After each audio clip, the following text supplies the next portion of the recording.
সকাল ৭টার মতো বাজে। একদম কুয়াশা। আমরা তো সকালে কেন ছাদে এসেছি, সৌমি আসলে প্লেন যাবে, আমরা সেটা দেখার জন্য ছাদে এসেছি। হ্যাঁ, লেজ লাল।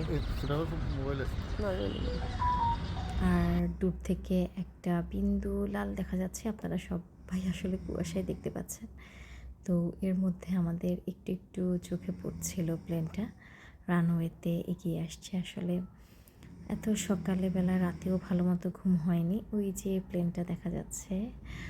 আর সকালেও একটু শুলাম ওকে বিদায় দিয়ে, তারপর আবার একটু প্লেনটা রানওয়েটা ক্রস করবে সেটা ছাদে।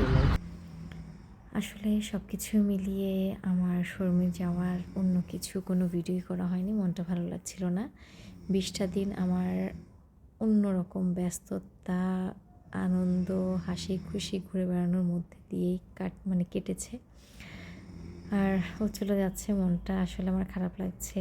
এই জন্য আর কোনো ভিডিওই আমি করিনি।